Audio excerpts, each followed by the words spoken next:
தெரியுமா? யாராவது எங்க தெரியாது? ஓகே,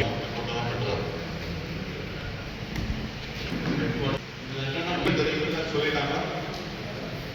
நம்ம நாளை காலையில் எத்தனை மணிக்கு கூடியிருக்கோம்? 8 இல்லைங்களா? 8:30 மணிக்கு கூடியிருக்கோம். ஒரு 6 இருக்கும். அவ்வளோ 1/2 முடிச்சுன்னா அப்புறம் அப்படியே நல்ல நல்ல கேட்டாங்க இல்லைங்களா? நமக்கு நாளை காலையில் க்ரௌட் எதுக்கு வரணும்? நம்ம ஒரு அதிகமாக எஸ்டிமேட் வச்சுருக்கோம். சரிங்களா? அதனால் அதை பார்த்துருக்கோம். 8:30. ஸோ இந்த ஃபங்க்ஷனை பொறுத்தவரை என்னன்னா, அந்த 8:30 மணி சுமாருக்கு அதுக்கு முன்னால் க்ரௌட் வருவாங்க. 2-3 விஷயம் ஜெனரலாக பேசுகிறாங்க. க்ரௌட் வந்து எல்லா காரணங்களும் வருவாங்க. கொஞ்ச நேரத்துக்கு அப்புறம் வெயிட் எல்லாம் பண்ணிடுவோம். அந்த சைடு எஸ்ஆர்எம் அந்த பக்கம் கட் பண்ணிடுவோம், இந்த சைட்லையும் கட் பண்ணிடுவாங்க. அதை நீங்கள் டிராஃபிக்கில் பார்த்து கட் பண்ணிடுவீங்க. ஸோ இந்த இடத்துக்கு முன்னால் நீங்கள் சர்ச்சு வந்தீங்க இல்லையா, இதுக்கு முன்னால் நீங்கள் உங்கள் சென்டரில் பார்க்க முடியும்.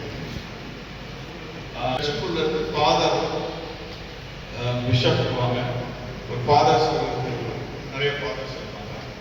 அவங்க எல்லாருமே வந்து அந்த இருந்து அவங்க இடத்துக்கு நேராக வந்து அந்த பிளாக் போஸ்ட் கிட்ட போய் உள்ள அந்த போயிட்டு அதுக்கப்புறம் அந்த உள்ள போய் குடியேற்றுவாங்க. அதுக்கப்புறம் அதான் ஈவெண்ட் குடியேறது. பட் என்னன்னா ஒரு தடவை நமக்கு என்னன்னா இருக்கிற டிஎஸ்பிஸ் நீங்களும் சரி ஏஎஸ்பி யூஆர்டிஸ் என்ஷூர் திஸ் பக்காவா ரோட்ல நின்றுக்கலாம். ஜாலிக்கடி கூட பண்ண முடியும். சொன்னா கேட்டுக்கிற மக்கள் தான் இன்னும் ரொம்ப தள்ளுபடுகள் என்னன்னா ரெகுலேட் பண்ணணும் முதல்ல இருந்து. அப்போ உள்ள வரவங்க வந்துட்டு இருப்பாங்க, வெளியே போறவங்களும் வெளியே என்ன இதில் மிஸ் ஆகிட்டு நான் உள்ள இருக்கணும், நான் தள்ளிட்டு இருக்கேன். அதான் பஞ்சாயத்து. அந்த